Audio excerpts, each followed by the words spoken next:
Welcome back, my friends, to the show that never ends. We're so glad you could attend. Come inside, come inside. There behind the glass, there's a real blade of grass. Be careful as you pass. Move along, move along. Hi, and welcome to MetalForming Live, where the pages of MetalForming magazine come to life via a three-part online educational event. I'm Brad Kuvan, Editorial Director of MetalForming magazine at the Precision Metalforming Association. And along with PMA President David Klotz, MetalForming publisher Mike Volan, our senior editor Lou Kren, and the rest of the PMA and MetalForming magazine team, it is my distinct pleasure to welcome you to this one-of-a-kind event. For 3 consecutive Wednesdays in July, tune in as Lou and I host panel discussions with MetalForming magazine's 3 expert columnists, Pete Uhlens, Danny Scheffler, and Eren Billur, along with special guest panelists, each experts in the field. These 90-minute roundtable discussions will address 3 topics of critical importance to metal formers: how newer materials such as advanced steels and aluminum grades impact metal formers, simulation of progressive die designs, and optimizing press stroke rate without investing a lot of money. Each of these sessions will feature a brief technical presentation by one of our columnists, followed by lively discussion by our panel, and of course the panel will address your questions. So please, we invite you to participate and ask questions of our panelists. I want to thank all of you for attending today's session, and of course thank our sponsors as well. We look forward to seeing you at our remaining sessions as well.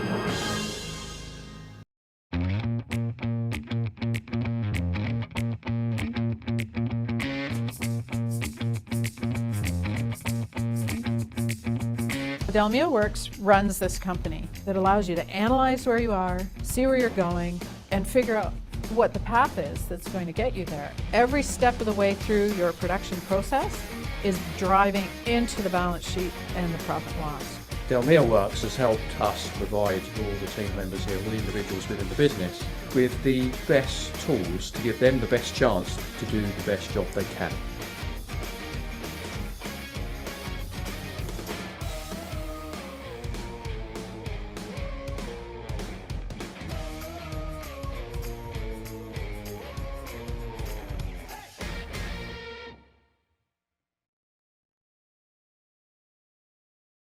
Hi everyone, thanks so much for the opportunity to be here today.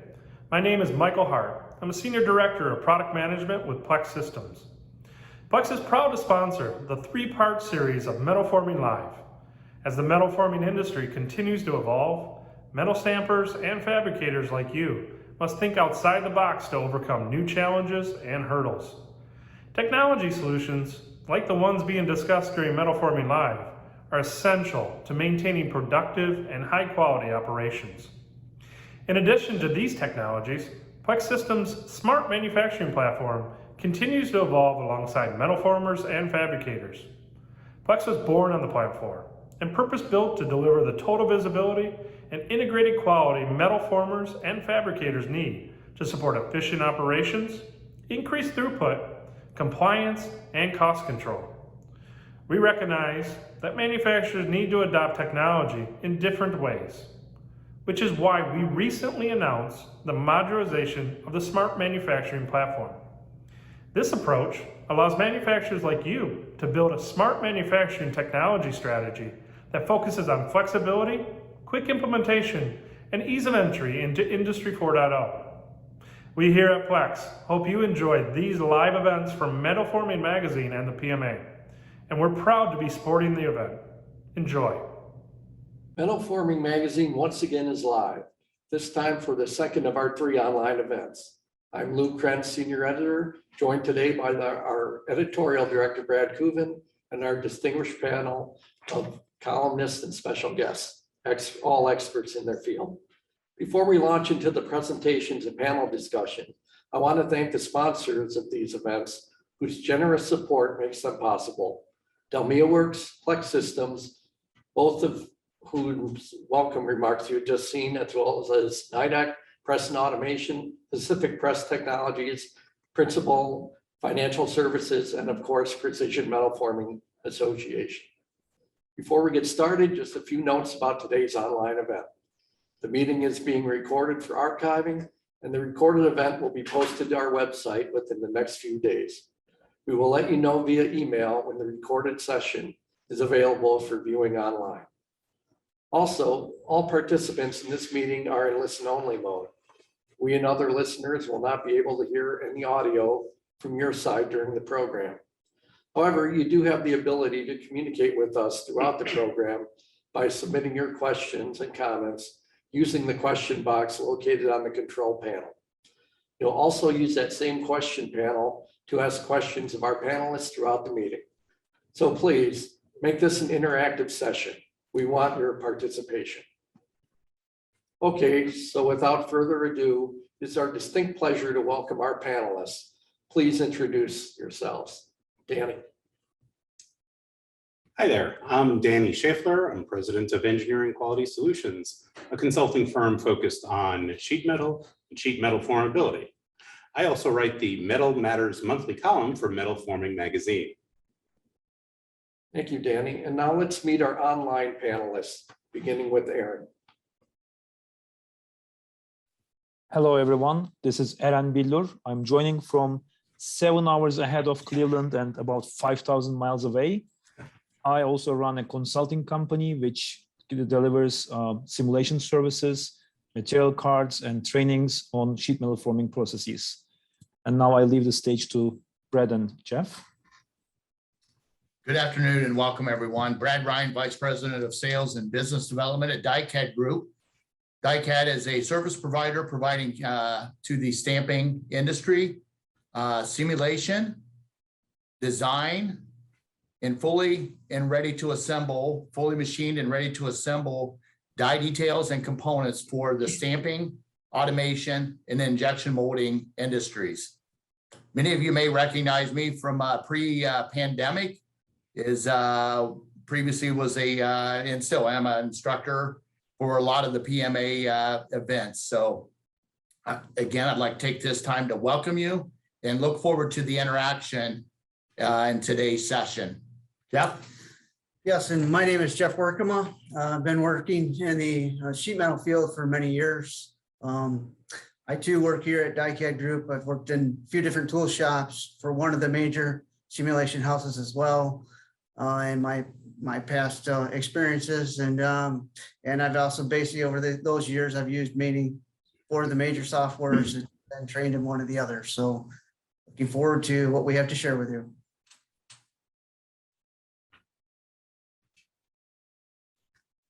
Thanks, everyone.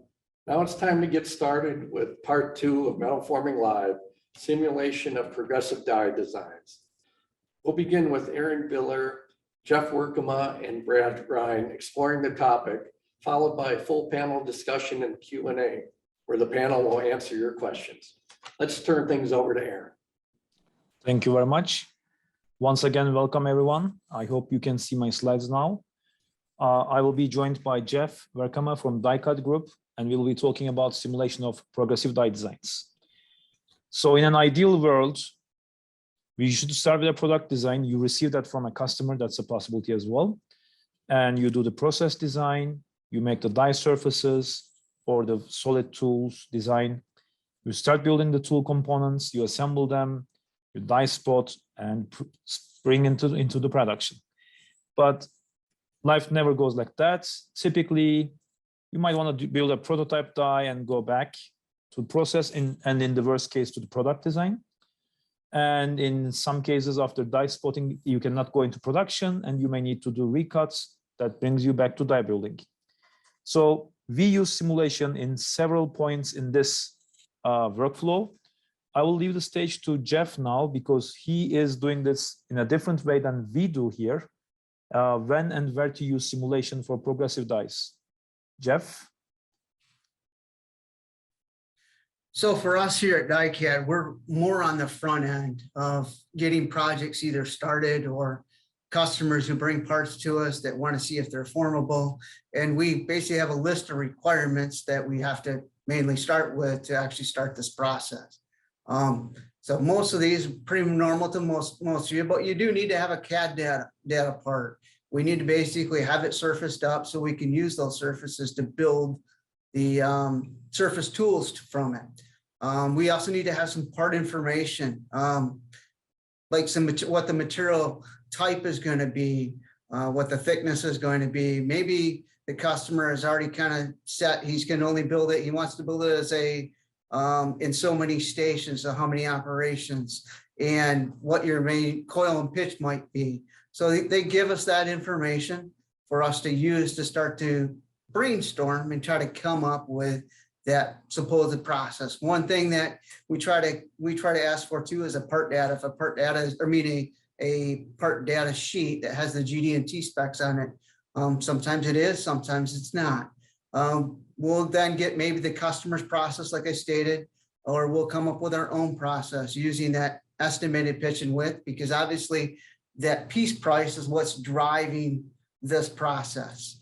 And then we sometimes ask for basically press information as well, if it's available. Sometimes it is, sometimes it's not. That basically gears up how big is that press bed window that we have to work with, how many stations can we fit it in, and then also what maybe that press tonnage is. As we work through this, can we actually fit this process and this part to that press? With that, we get feed direction, which way the material flows. Sometimes that's dictated on the part data sheet, and sometimes it's just part, the way the part is laid out is going to dictate what the direction is by cheapest piece price. And then lastly, we try to ask them, is there a simulation software that you would like us to use? And then do you have standards and templates that you would want us to follow as we work through this process? The next slide just kind of shows you, we're looking for that part data, and this is just a simple part, obviously, for this presentation, but we're looking to get that CAD data in, take a look at it, look at the top views, the different views, and see how we want to set it up. From that, we bring it into a one-step type of software, which there's many of them out there, that we then inverse form that part and see where there may be any feasibility issues where we're going to have to do maybe multiple hits to make that part. And then we get that proposed blank of where we're going to start the process at. From that, meanwhile, we're actually investing in what process are we going to do? Like I said, the customer may give us a process, or we may use our past knowledge, or we use our past experience. Most people at this time think, the software is going to generate that process. And really, no, it's the engineer's idea. We're just using this as a tool to come up with this process. And then we then take that process, we put it into the simulation, and we start to use that flat sheet, that part material information to start to form the part to come up with that preliminary process. After we get a good preliminary process, and maybe it may need some tweaks, and we may have to go back to the customer for some part concessions. We then, once we get that part to where it's formable, we basically always do this. We never add the carriers, because the carriers adds basically complexity to the part that we don't want to have to deal with starting out. We want to make sure we can make the part. And that next step, then we start to basically get that everything ironed out and ready to add the carriers to it. So any tweaks, developments, that's all taken care of in this stage of the part. And like Eren kind of stated, we're working mainly in one station at a time at this point. So if we get everything basically modeled out and everything basically working as a approved process, more of a green sim, we're going to then start to add those carriers to the part and add those lifters that are going to be needed to complete the process of this formability. Once we get the lifters worked out, we can investigate the upstroke to see if there's any issues with that.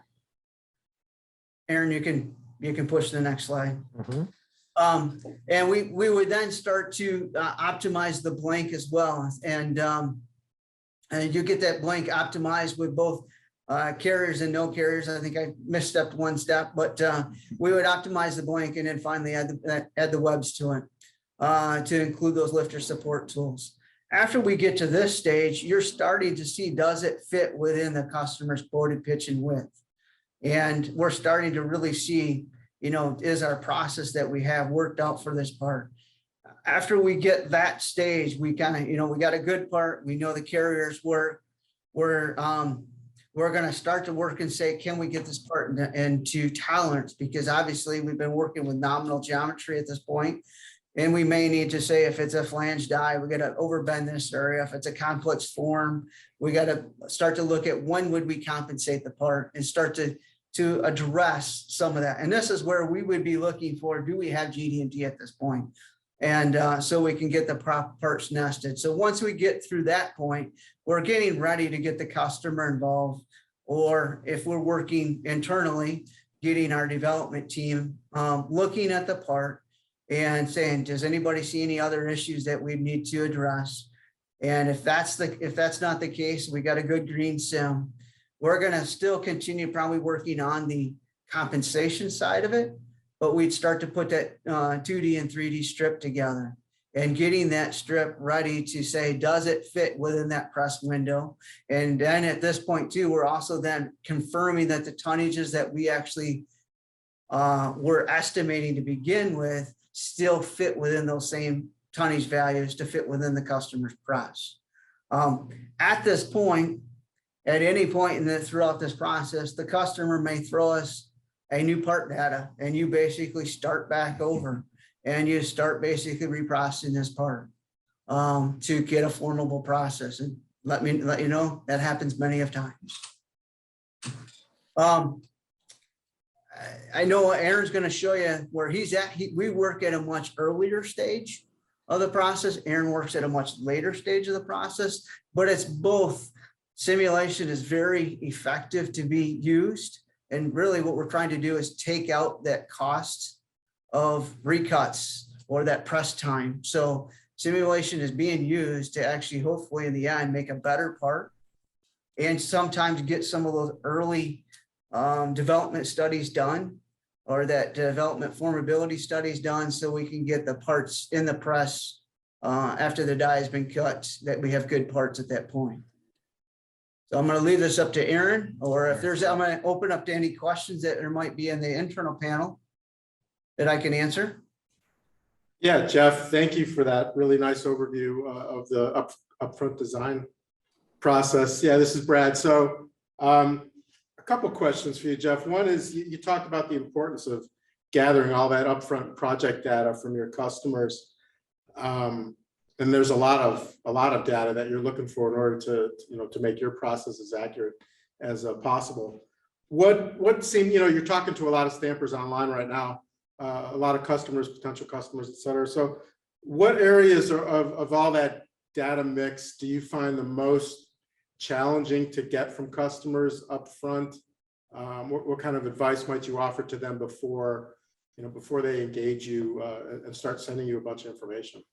So the biggest thing is, you need information to put the simulation together. One of the main things is a lot of times we don't have good material information that the stamper is going to receive to actually form this part. We have the stampers on our end rely on us to have this library to somewhat put a material together to at least get this part started, to see what the formability looks like. A lot of times we don't get even a material coupon to be sent out to be tested, where they won't even get their coils in until after the die has been cut. So we're relying on having good material information. So as we move, as we speak about moving to Gen 3 steel, that's even going to become more important that information comes earlier, because we're still working with the best information we have. And the best information is just a series of tensile tests from previous projects. It may not be what the coil that the customer is going to receive. And a lot of our customers basically will run the worst case you can get. Well, that's an open-ended question on what really is the worst case. How do you begin to create really what that worst case? So the stampers have been stepping it up, I say, and starting to provide, run these numbers, but still really are those numbers realistic? That's the challenges we have. The other challenge is maybe, we're doing a lot of parts when we don't have GD&T right up front. So when you're getting close to finishing the product up, you need to have that nailed down. And that's some of the information that we just lack. To basically hopefully have a successful solution. Sure. There's other things that, I know what Aaron's going to be talking about, lubrication. We don't have the lubrication information.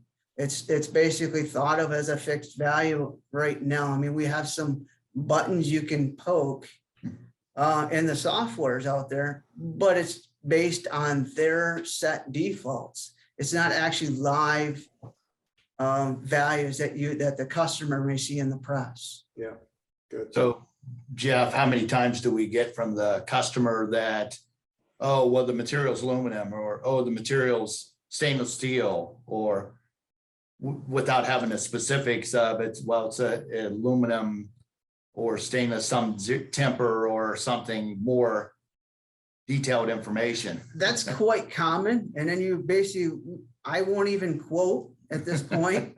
I will say I need to know the actual material plus its type. And most of your simulation software is required to get a true green sim to have tested material. And a lot of our parts, you'll never get that to actually get the simulation completed. So you're running on a base set of inputs that you feel are the most realistic to complete that task. Let me ask you one more question, and then I think we have a question from the audience as well. So you mentioned Gen 3 steels. We talked a lot about new materials in general last week at our live session. And so we know that, the steels are getting stronger. Press tonnages have to go up. Press beds have to get larger as stampings get more complex. When you're dealing with stampers that maybe have not purchased the newer press, bigger bed, higher tonnage, but they still want to take on some of this more complex or higher tonnage, complex steel work. How do you deal with those types of situations with your customers? Trying to get more progressive stations into a press bed and making everything work. So because we are basically on the upfront end of it, a lot of times we're working, and this is a lot to deal with Brad and our other salesmen, are working with the customers so we know their expertise level, what they're capable of. So we're trying to steer them into parts that we know that they can actually do. And that's where if it's a tonnage related question or a press bed link, we will go there's a couple softwares and simulation softwares that give you the availability to actually build up a rough strip pretty fast. And you can get some pretty fast tonnages that are preliminary tonnages to see, can I fit within those, fit within that window of what you really are trying to make you a successful stamper in the end. And we will, make suggestions. If it's basically how many operations, we will sometimes make up some rough hits just to see, can we make this part and still stay within their press bed window or within their stamping window. But it is a challenge. The Gen 3 steels, the newer steels that are coming out there, the aluminums, some of the aluminums, it is a challenge making sure your customer will be successful. And that's really what the goal is that everybody is successful in the end.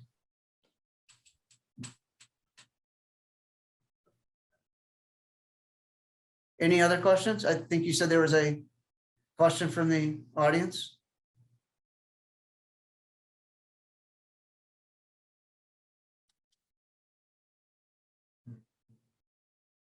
Brad, you are muted. We cannot hear you.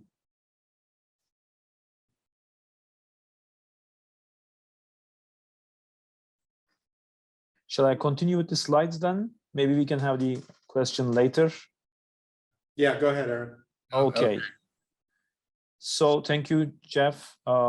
Jeff is doing the simulation work right at the beginning, while there's no die, no process design, no tool design.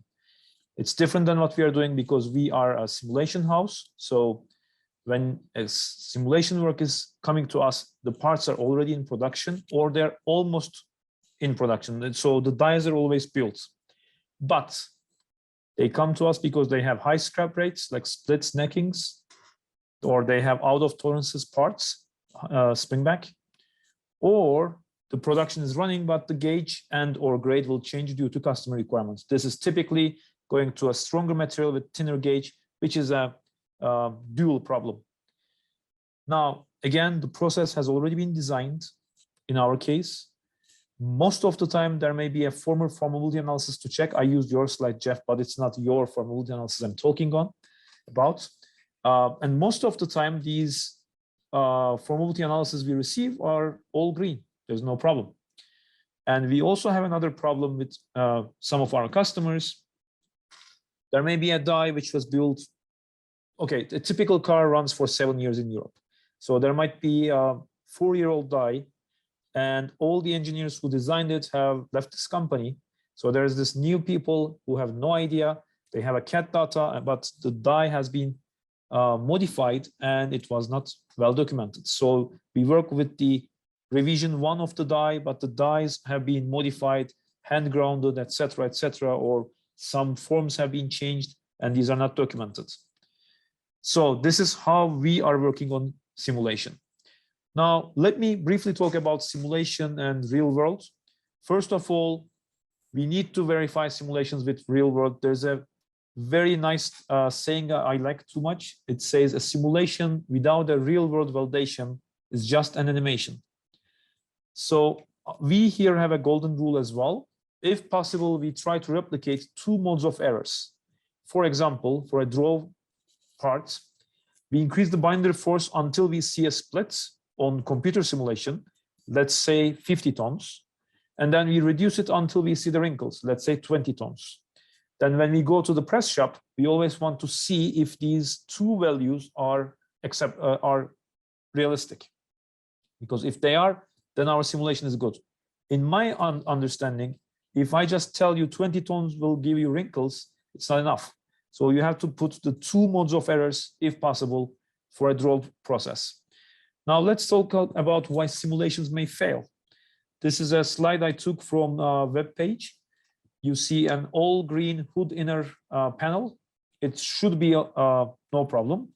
But then when you make the tryout, you get some splits. Why this may happen? Because after all, simulation is, let's put it that way, a magic computer code. So you have to put some data in to get a result out. And if you put garbage data in, well, most probably you will get garbage out. So why someone could put a garbage input in? Or what is a garbage input? A garbage input is any difference, any discrepancy between the real world condition at shop floor and the computer screen in the office. Now I put some of them down together with Jeff. For example, it's hard to believe, but sometimes the actual die surfaces does not match the simulated surfaces.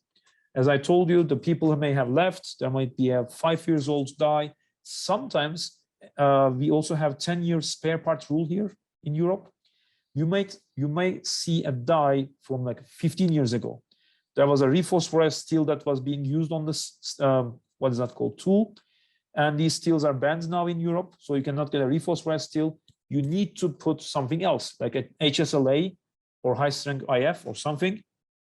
You need simulation, which material to go, and you don't have the actual surfaces 15 years ago. Second thing is, how were the binder and pad forces applied in real world? Are you using mechanical springs, nitrogen cylinders? Do you have an air cushion or hydraulic cushion? When I say air, I mean pneumatic cushion. Are cushion pins, where are they located? How well they're shimmed, etc. This is very important. Next is, does the material card that we are using representing the coil? Well, material specs are very wide, and I mean really very wide. When you say like CR3, any steel can be CR3 from that to that end. Sometimes your simulation data may have this end of the material card, and this may be what you are getting. And most of the time, coil certificates will be, well, almost always they will be within specs, but the materials could be significantly different. What is the press type and speed? Most of the time we don't put this into the simulation, but sometimes it might be very important. And think about this way, if it was not important, there will be no link motion presses or no servo presses. So there must be something about press speed and we should input that into the press, into the simulation. How is the friction modeled? Well, friction is not a constant number. It changes with lubricant type, lubricant amount, tool surface condition, when it's new versus when it's worn out, or if it's gold with some zinc on it. Sheet surface, which might be different from coil to coil, from supplier to supplier. You can even see with naked eye, the color of this coil may be slightly different or shiny versus matte. Press speed, contact pressure, temperature, they all affect friction. How much of that effect is in the simulation? Are heating up effects considered? I would say this is not that much critical, but there are some cases, especially with third generation steels and deep draws, you may see the production starts fine, but after a while you see splits, and the tools and the strip is very hot to touch. You can even see in some cases the lubricants being evaporating on the sheet. Was the die spotted? And if so, did the draw-in match between the real world and simulation? And lastly, are there any simulation workarounds that may cause a big variation in the results? Sometimes due to the limitation of our software, we may not be able to put the real cam motions, and we may need to do some simulation workarounds. We have to be very careful with our assumptions because that may cause a big trouble at the output. Now there's one more item. Sometimes you may misinterpret the results. We have to understand that there are different computer codes, and most of them and all of them have some limitations. For example, most of them do not take into account press and tool deflection, but in reality, it may be very hard to visualize. You have a huge tool set which weighs a few tons and it's bending. It's very hard to visualize, but don't forget, in a mechanical press, you're applying hundreds, if not thousands of tons of force to this steel plate. So it really bends. That is ignored in most conditions. In most simulation softwares, we don't model pierce and trim tools. We just give the like a outline of the cuts or piercing, just a line, and it just cuts through. There's no shock during break, no shear, no fracture, nothing. Typically, upstroke is not modeled. So when I say upstroke, the press comes down to the bottom dead center, and when it's moving up, sometimes the part may stick on the upper tool, or sometimes depending on the speed of the press and the motion of the press, it may affect spring back. As of today, we have very limited tools about these items. Progressive dies are typically modeled one operation at a time. You might have 16 stations in a die, but you do 1, 2, 3, 4 separately, and you don't have the combined effect or the tip of moment on the press. You ignore all of these. So these are not garbage inputs. You put inputs correctly, but you have to understand that the simulation software has limitations. What are the inputs for a simulation? I divide that into two pieces because this lower end, we can send it as a file, but the upper box, you have to put yourself. Initial blank outline. Sometimes this might be modified in the press shop because there are some splits. You may put some reliefs.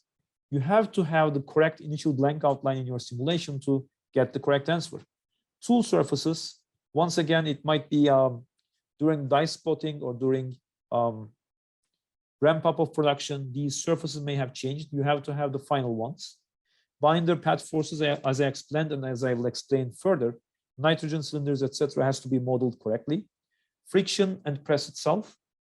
Then this document, which is typically a kilobyte or 2. It's a very small document, which includes the hardening curve, yield locus, forming limit curve, strain rate or temperature dependent data, kinematic hardening, and in very recent softwares, we also have edge crack predictions. So data about edge crack predictions in this 1 or 2 kilobytes text document. That's the magic document that we have.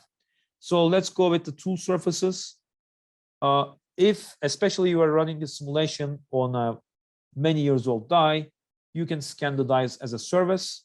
And then there are several methods that we can put them into simulation. It's not easy, but it can be done.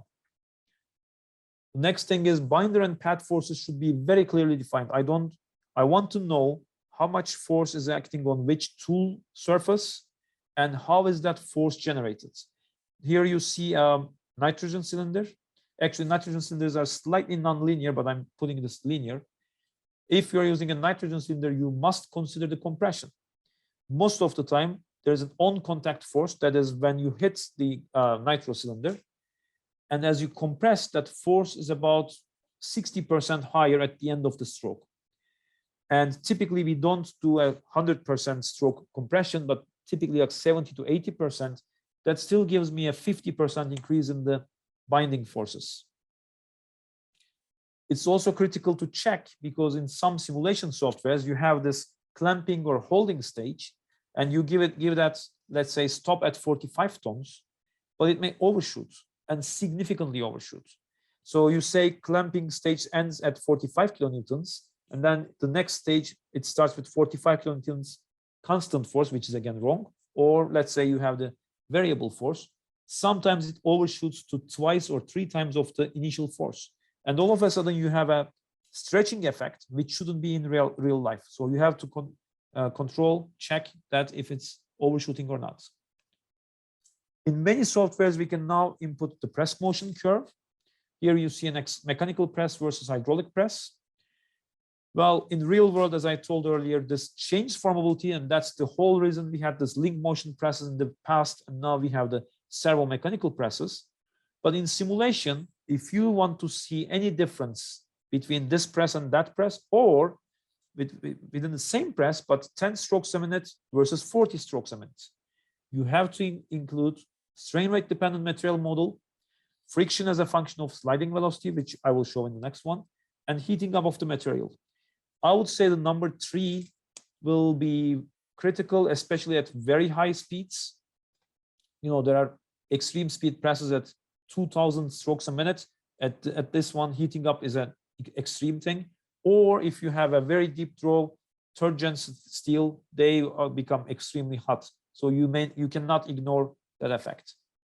Here you see a recent friction model that we did for one of our customers.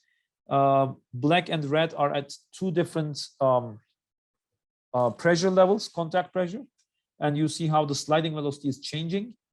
I had to remove the axis off so you cannot see, but this black and red are actually one equation that you can put in many commercially available FEA software right now, and you just need to put 2 numbers, mu0, A and B.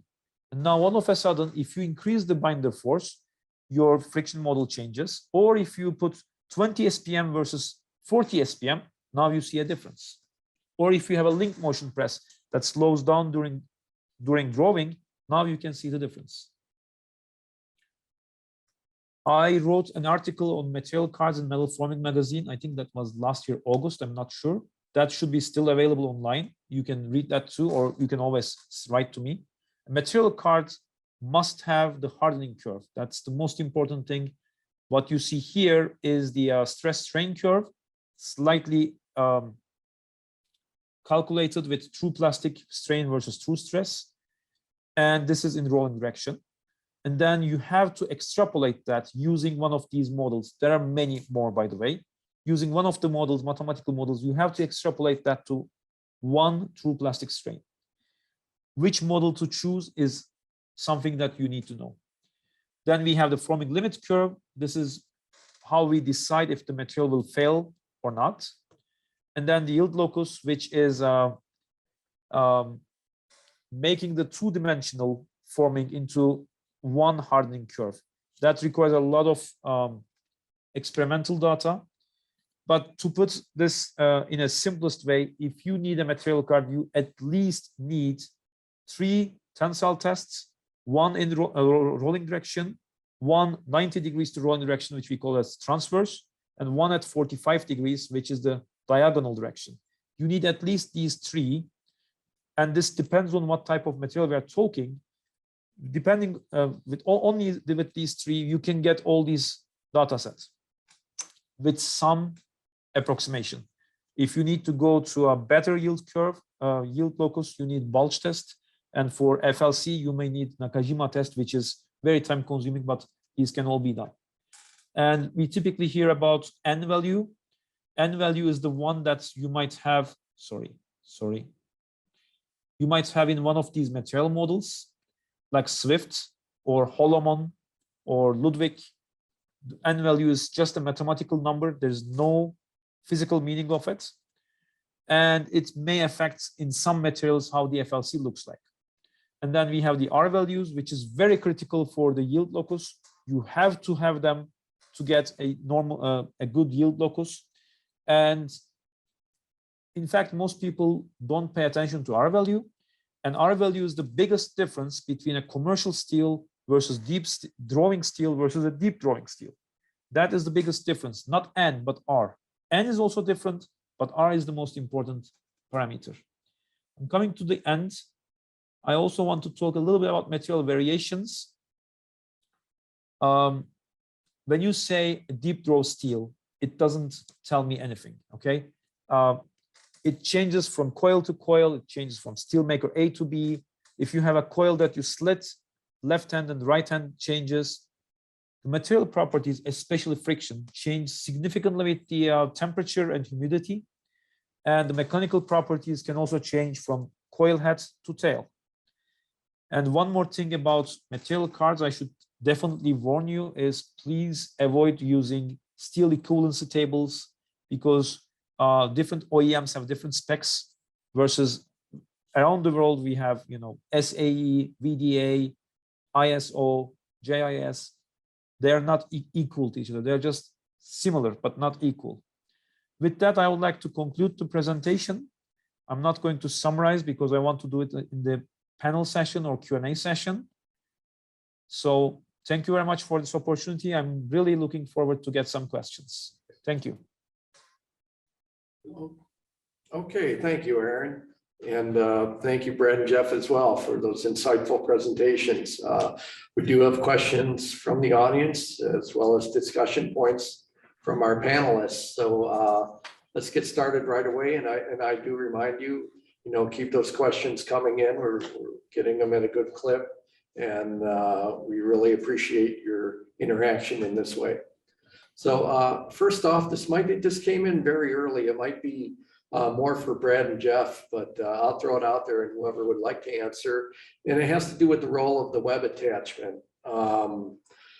and how it, you know, how it's assessed or considered during the design process and simulation. So whoever would like to. I can take it. So depending on the type of web attachment, I mean, if we're talking, it's a web attachment that's not going to move, pretty much it's basically on the same plane as the stock. You're not going to see, you know, working operation to operation. You're fine doing it by using some constraints in the software. But if we do onion skins for draw reductions, and you have maybe like say a 3-out round little part, it will be beneficial first to get the part made, but then add a coil width, meaning you may have 2 to 3 to 4 progressions and actually pitch it through, because the one part will influence the other part and get it basically loaded up in the simulation. It's a more intensive simulation to set up, but it is possible because you really need to see in that type of scenario for that type of construction of a carrier, how does that play and will I keep that part in pitch? So it is important in those types of scenarios to actually simulate the true process.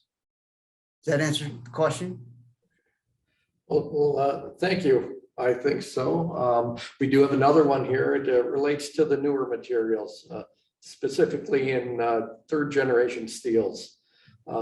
In 3G steels, the local microstructure and mechanical properties may change during forming as a function of local deformation. As an example, some of the unstable RA can transform to martensite and impact the local mechanical properties. How does one account for that in the simulation? Okay, I would like to answer this question. Now, local deformation is a big trouble right now. This is what when we have edge cracks or when we have a crack at the hole expansion, And especially in third generation steels, this is very hard to predict. What we try to do right now is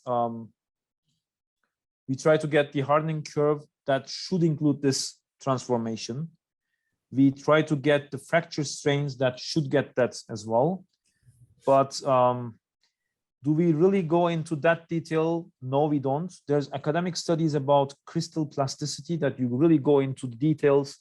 But for industrial simulations, we just try to use the macro models and try to get that edge cracks or local cracks with new models, but there's no real standard as of today. I can tell you that. Some of the material properties are well documented. You know how you should make the experiment and how you should put these numbers in. But those local properties are, I would say, just a few years. It only has a history of 4 or 5 years, this local formability idea, and there's no clear standard as of today. When metal forms, when metal deforms, it work hardens. Work hardening is a term that I'm sure many in the many listeners have heard of that term. That just means that it gets the metal will get stronger as you deform it. That leads to the characteristic shape of the stress strain curve. The more deformation on the horizontal axis, the higher in strength on the vertical axis. We understand that. The industry understands it. The simulation packages understand that. But going into a little bit more in depth related to this question, with third generation steels, part of the microstructure is called retained austenite. It is actually similar to what's seen in stainless steels, the 300 series stainless steels.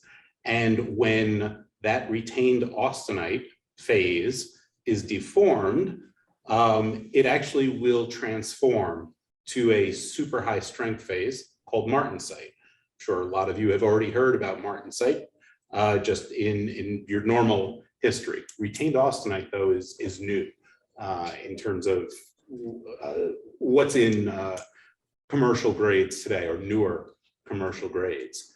And that transformation from retained austenite to martensite, well, for those of you who are familiar with the term trip steels, that's transformation-induced plasticity steels.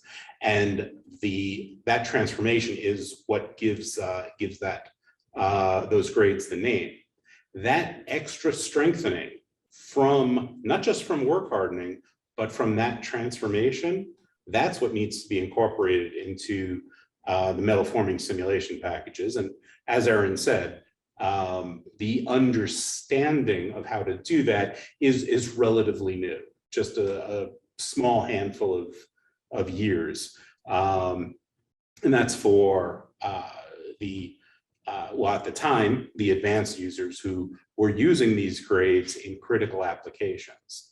When automakers are trying to model crash events, they don't want to use just the stress strain curve that came from the steel maker. They don't want, I should say, they don't want to use the metal cert that came from the steel maker of the flat blank. They want to incorporate the changes in metal properties that occurred from forming. Now, we were able to do that quite easily in the past just from a stress strain curve, because we have those characteristics built in to the simulation packages if we plug in the spreadsheet data from the stress strain curve. But automakers now, when they're trying to use these grades in crash events or trying to simulate that, that's where it becomes critical to incorporate that phase change from austenite to martensite. So I was just trying to give a little bit more background and adding to what Eren said. This is relatively new. Some simulation packages can incorporate it, but it does take more data. Of course, when you are worried about what happens in an automotive crash, the more data to simulate reality is crucial and critical. Add a few more points here. the hardening curve in these materials has to be done with a DIC system so that you can get that local areas as well. And about this trip, I would like to show you a deep drawn cup and the regular magnets, which doesn't hold here because it's 100% martensite. And as you draw, you have deformation here and the magnet holds here, as you can see. This is the trip effect. Now the material here is 100% austenite, whereas it is, I don't know how many percentage, but some martensite because I can feel it with the magnet. And when you put this on a regular steel, it definitely holds. This is ferritic. So you can see the strip effect in all Gen3 steels. That's another issue.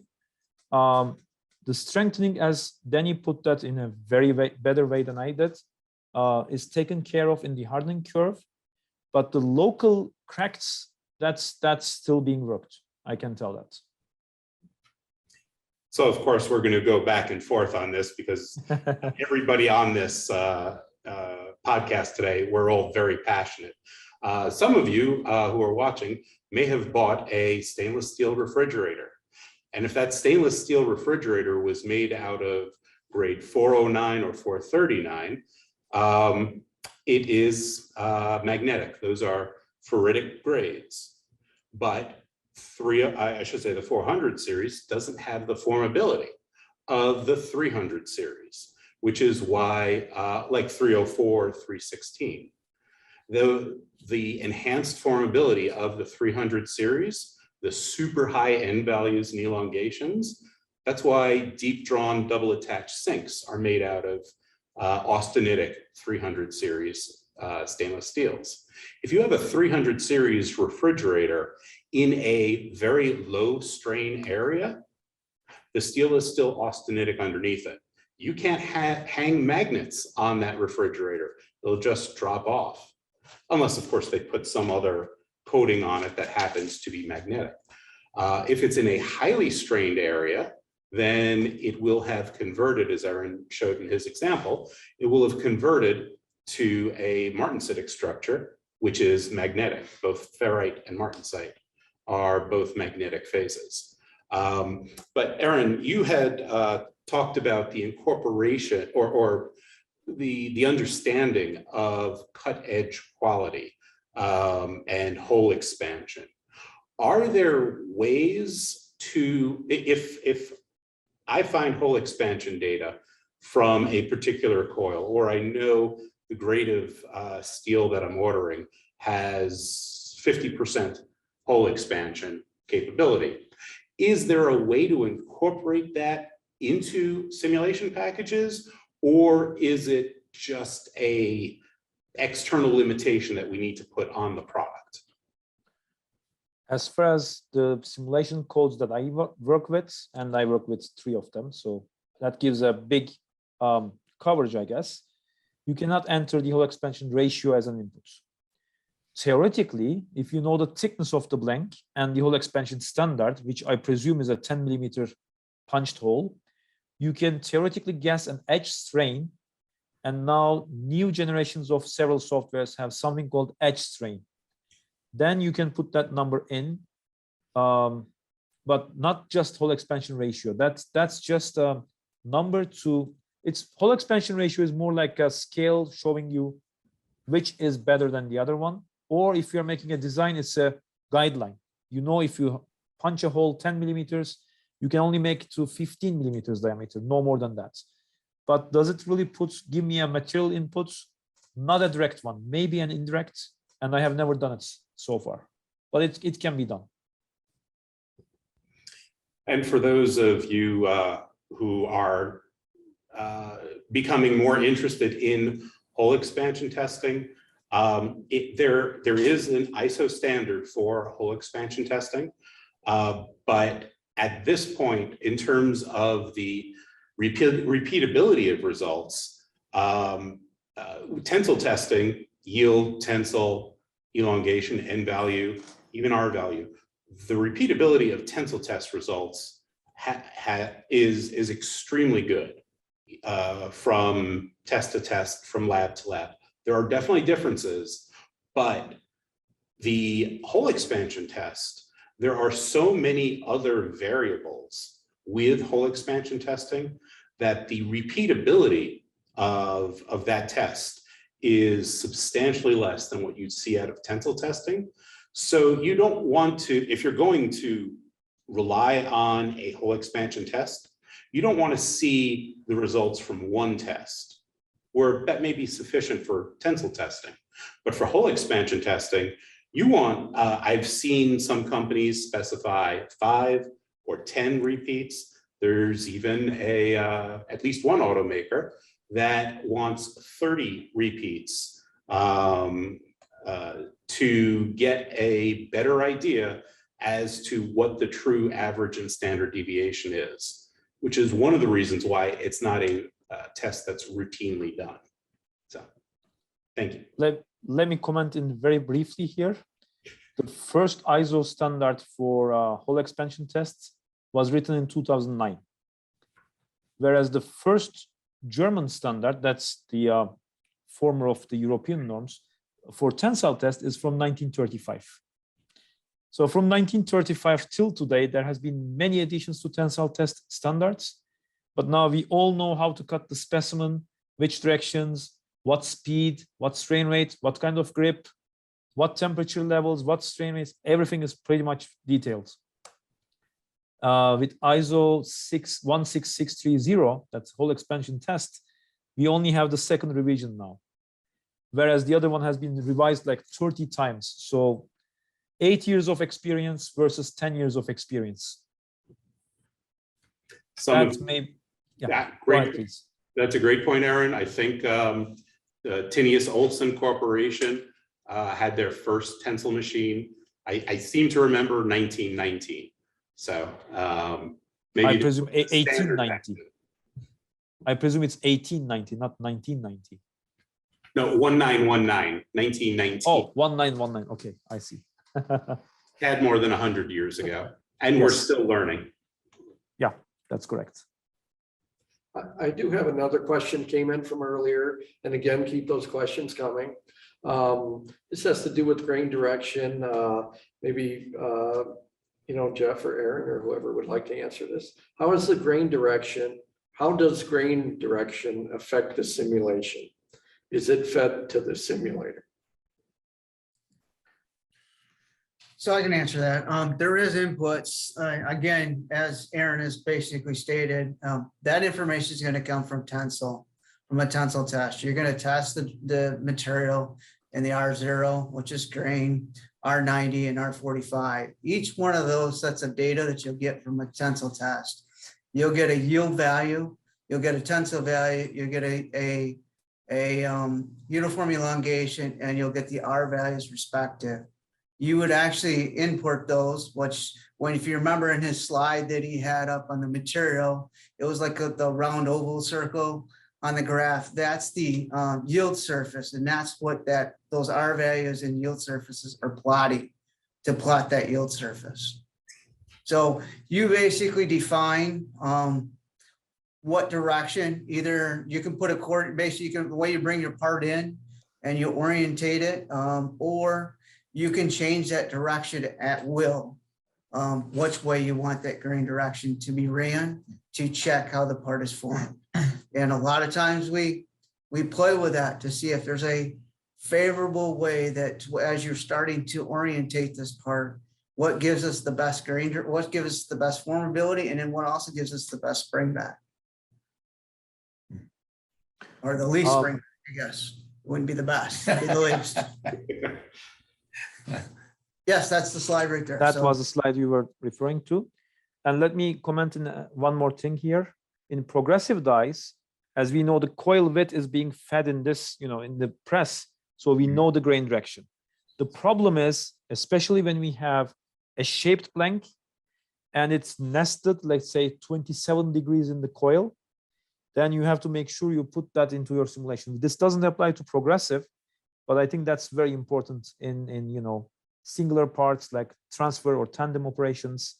That's critical. In progressive, you always know the coil direction is the pitch direction as well, the feed direction. Materials properties change in throughout the progression. You're close to your initial flat blank at the beginning, but as you are forming the part, you're putting more strain into the part and you're creeping your way up the hardening curve. So incorporating those changes into the simulation will lead to a simulation that more accurately reflects reality.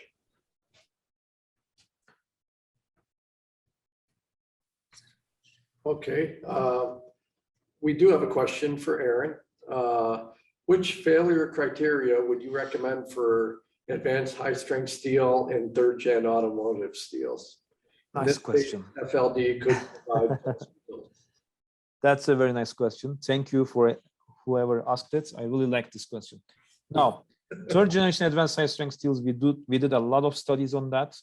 The first thing is, if you make an FLC test, then I guess it's slightly okay. The problem with FLC is it only works for the first stamping operation. Let's say the deep draw. Once you do a secondary operation, you cannot use FLC anymore because it is no more linear. So most softwares today, and again, I'm talking about the big three, they also have a non-linear FLC, as they call it, or in my slides, I put TFC. Do you still see my slides, or I can just bring them back? Just 1 second, please. Here in the material card, I actually used a word called TFC, triaxial failure curve. That's what I would, I don't know if you can see my mouse, but I'm showing the TFC. Instead of FLC, you might use some different failure criteria. There are different ductile models today, and most software can handle it.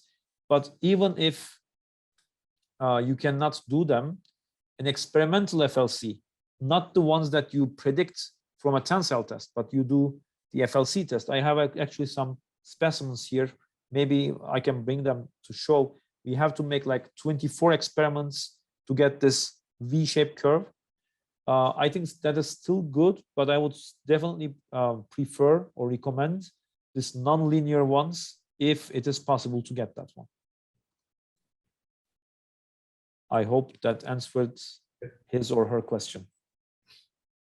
Well, thank you, Eren. And we do have a few more questions coming in regarding hole expansion ratios. We'll table those just for a minute. We do have one here. Is there a difference in tool design when using different materials with different yields? Can you give examples, please? Like how you design a tool differently based on the yield strength of differing materials. I'm sure there are plenty of examples. Who's it going to? I think that's an open question. I mean, we can answer that.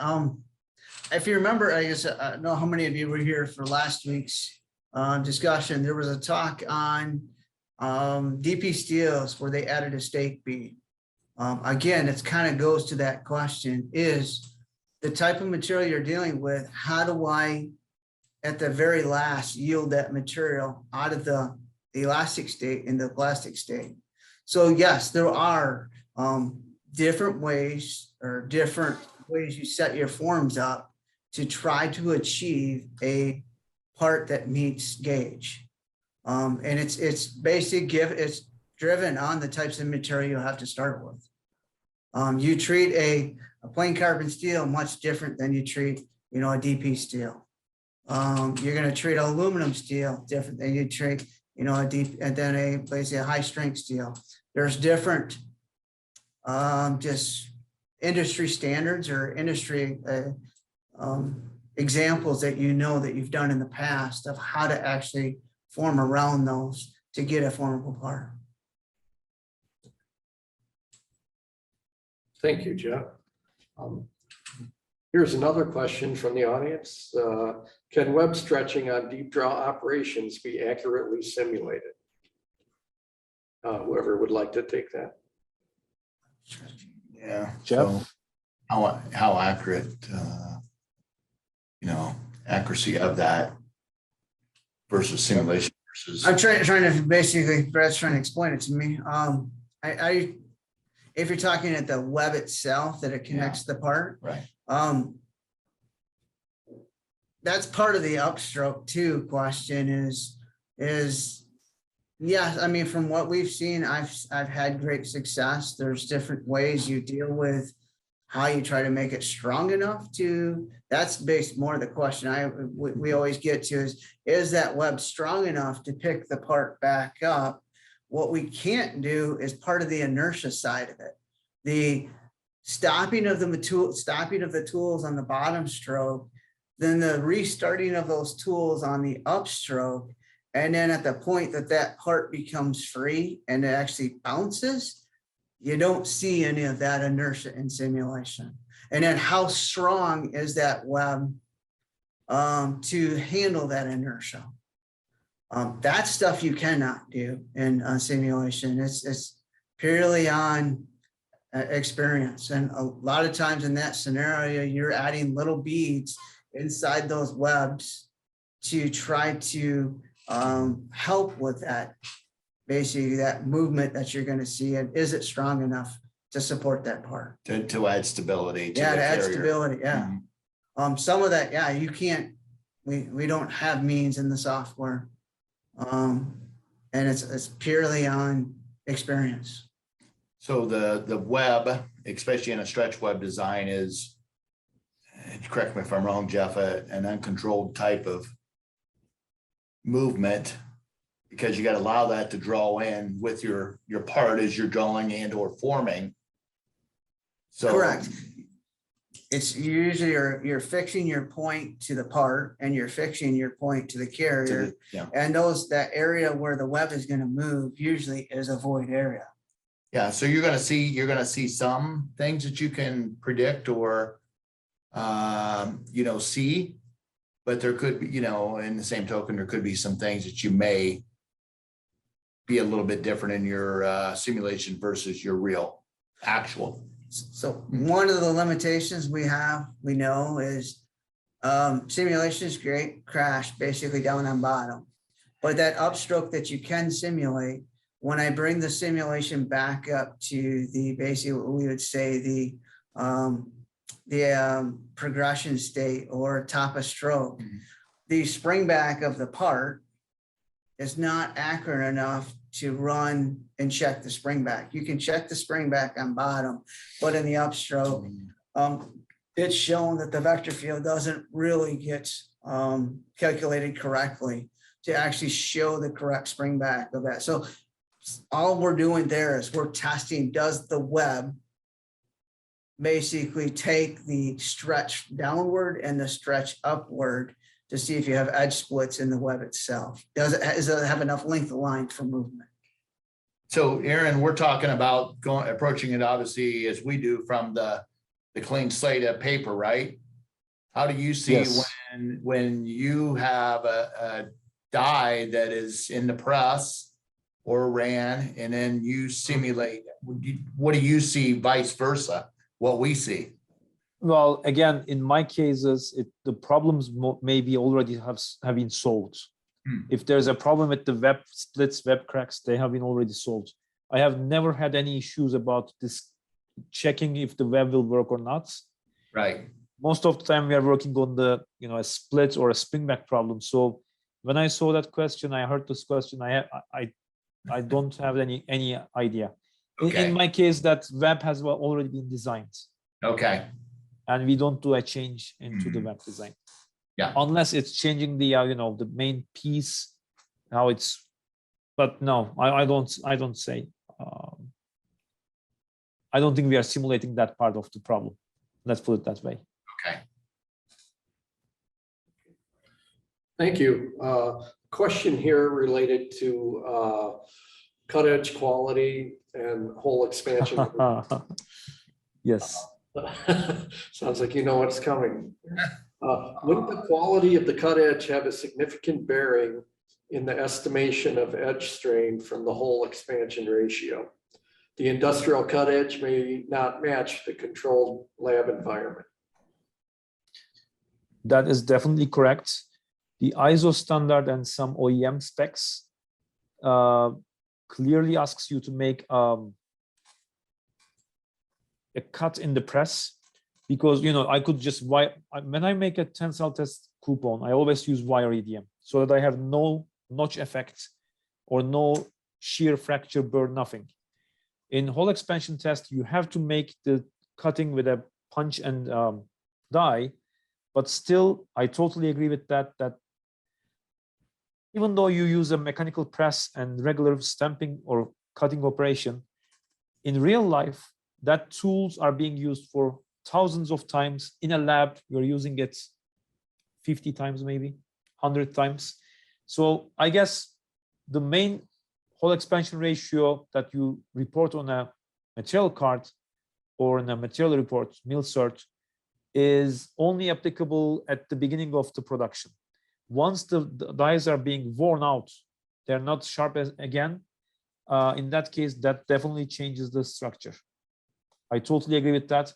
But some software also has an idea that you put the effect of that wearing out of the cutting punch as a second number. So you say a brand new cutting punch would give me, let's say, this edge strain. If it's worn out, that should be as low as this one. Then you can see, but it's just an estimation. There's no real world backup of that idea yet.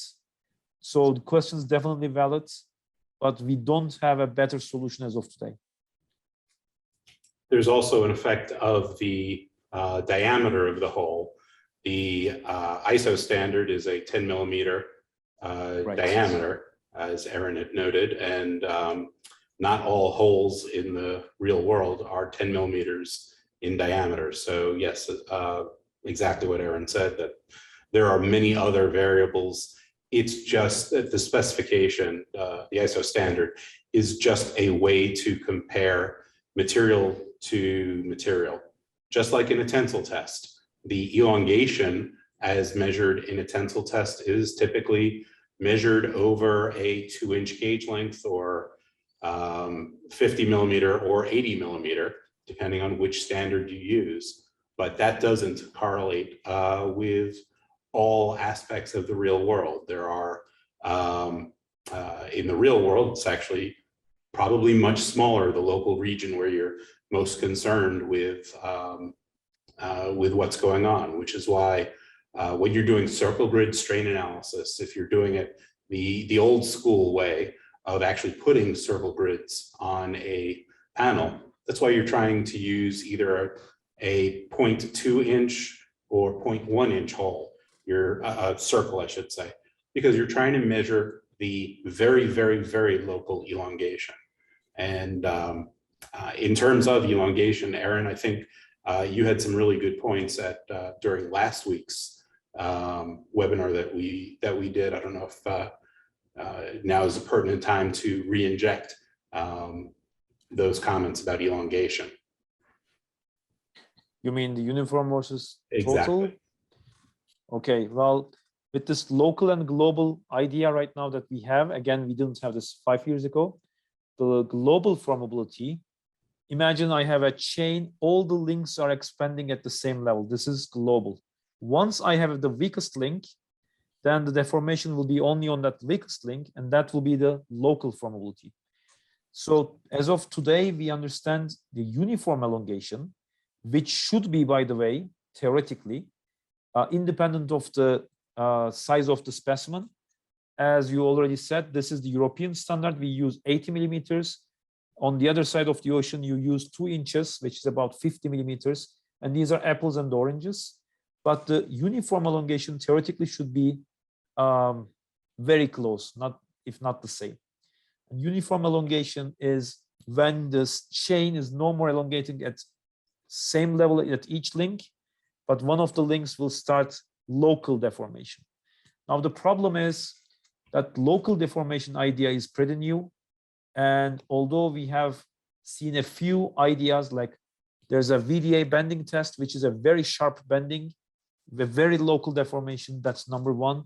Number two is this hole expansion. Again, that's a cut edge as well. But the problem is 10 millimeter hole in a 1 millimeter thick blank versus a 10 millimeter hole in a 3 millimeters blank is not going to do the same thing. So that ISO standard definitely needs a renewal. Sorry, I was going to comment on elongation. So uniform elongation is the most important one that we should be looking at for global formability. But we mostly have the total elongation in the mill search. And when you see a total elongation, you should always ask, what was the initial specimen type? Because especially in the global OEMs, and you have a few in Detroit as well, one of them is very local right now, but the others are global. If a company is very global, then you would see there are 3 different elongations they ask on their material specifications sheet. One says type 1, that's the American, 2 inches. Type 2 is this one, 80 millimeters. And then there's type 3, which is the Japanese or Pacific standard. That's also 50 millimeters, but different than the American. And these 3 numbers are not the same. So you may ask the same steel CR3 that may have 37% total elongation. In North America, it may have 41 here, 36 in Japan, but they are all actually telling us the same story. I'm not sure if I explained it as you were expecting. Okay. Thank you, Eren. If requested, are any steel mills currently reporting the hole expansion ratio on their material certs? In my best knowledge, yes. The thing is, if that is required in the materials, okay, when you ask for a material, it's a very different thing when you say DP 590 or DP 600. That doesn't give me any idea which standard you're talking of. I assume it could be SAE. It's definitely not VDA. It's definitely not Euronorm. It's definitely not JIS. You have to be very specific with what you're asking. And depending on that, for example, in Europe, if you buy a CP, complex phase steel, or a ferritic magnetic steel, with these specific names that we have to refer, then they have to put the hole expansion ratio. But if you are buying a generic steel and you want it to be reported, I think Danny may answer that better than I do. Can you get it for a CR3? I guess like the song Alice's Restaurant, you can get anything you want, but some things you might need to pay for. It is not a routinely done test. Tensile tests are done typically on every coil, whether or not it is reported on the certs. For anything but a basic commercial steel, the mills will wind up doing a tensile test for their internal quality assurance. Again, though, it may not be reported on the certs, depending on how your order was set up and what you specifically required. For hole expansion testing, as we've alluded to, it is a substantially more complex test that's done, and it takes much more time than the routine tensile test. So for that reason, what I've heard is that some steel companies will submit a lot of data up front during the grade approval process to show that the material is capable, from a plus or minus 3 sigma range, capable of meeting the automaker specification. And providing they do periodic checks, I don't know, maybe once every 10 coils, once every 100 coils, twice a year, whatever the arrangement is between the steelmaker and the end customer. Then as long as they provide that data, it won't be required on a routine basis. It is not typically used as a coil release criteria, unlike, for example, yield, tensile, and elongation. But it comes down to what is in the specification as a requirement, as Eren said, for complex phase and ferric bainite steels, that is a requirement. Compare that with just a request. So. Thank you, Danny. And again, great questions from our audience here. We do have just a couple minutes left, and I'd like to take that opportunity to maybe a last word, maybe one or two important takeaways. Maybe first from Jeff and Brad's perspective, and then from Eren's on what they want people to walk away from our discussion today. Maybe we start with you, Jeff and Brad. Yeah, we there? Huh? Yeah. We're not, okay. Yeah. I guess one takeaway I can see, I mean, conversing with Eren, Eren's basically, he has the most data that he's had, you know, that he can have to actually do the simulation. We probably have the least amount of data. But I think one good takeaway is even with the least amount of data from the results we've seen coming out of the press, we're fairly accurate. So even with the, you know, probably not some of that, what he called garbage in, even with some of that data, the software still are pretty accurate with having the limited information that we do have. And that's a good thing for all of us to feel comfortable that we do. But with that said, having that additional data is going to give us less press time, so less cost. The takeaway is trying to get that information up front is probably the key. But with that, I mean, I feel comfortable with what we do have and what we can actually put out. And as users out there, you can feel comfortable with that. Your software companies are doing the best they can do to give you the resources that they have for you to be successful. I think for me, you know, it's been very eye-opening coming to DICAD 7 years ago. You know, previously at previous employer at Honda, you know, we'd always say, you know, guys, wasn't this simulated? Well, yeah, it was. Well, why isn't it? You know, why are we still having problems? Now I have that understanding of there's so many variables, whether it's material, whether it's dye, whether it's, you know, lube, whether, you know, so many things that can impact it. And you just have to go into it with that open mind and know that, hey, you know, what's different? What's different between what we simulated, between what the actual situation on the floor is?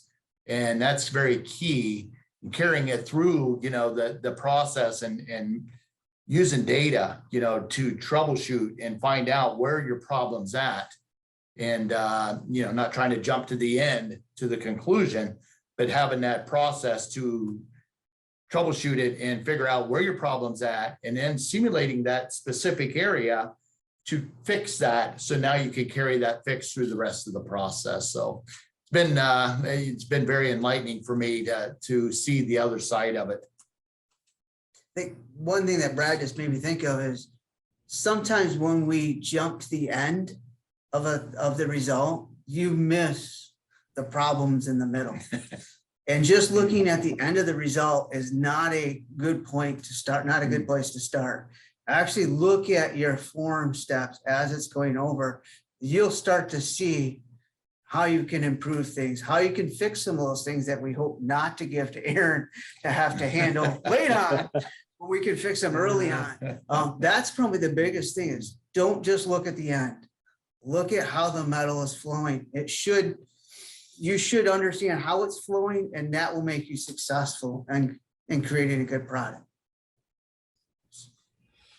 Well, thank you. That's very enlightening. We appreciate it, Jeff and Brad. And from Eren, if you could offer your final thoughts on the topic. First of all, thank you for the event and the invitation. If I said anything about garbage for Jeff's work, I'm definitely sorry about it. I didn't mean that. What I should tell is 85 to 90% of the time, those assumptions work very well. But there's this 10 to 15% that you really need to dig in to the details of friction, press, material, etc. Other than that, I totally agree with Jeff. The software companies are doing a great job getting new patches and new updates every year, and we get a lot of new possibilities. Steel companies and aluminum companies have already given out their material cards. That's a good thing too, but that's, of course, that's for the average material. Again, within the spec, you can get that part or that part. That's still something you have to take care of. Again, I'm sorry, I didn't want to mean anything about your work. Don't get me wrong. No offense But, taken. okay, great. So once again, there could be this 10 to 15% of the problems that you cannot solve with these assumptions, like a single friction coefficient may not be the solution, or the kinematic hardening is problematic. You cannot get the spring back in the shop floor versus simulation matching. Those are the areas where we want to get in and try to solve the problem. Okay, so thank you. Okay, and Danny? Yeah, just some final comments. Many people who are listening and watching may have had a lot of experience over the years working with mild steels. That has been the most common product that's out there that we've all learned on. But keep in mind that the advanced steel grades, aluminum alloys, stainless steels, they all have different characteristics. Of course, my background is the metallurgy and the materials side.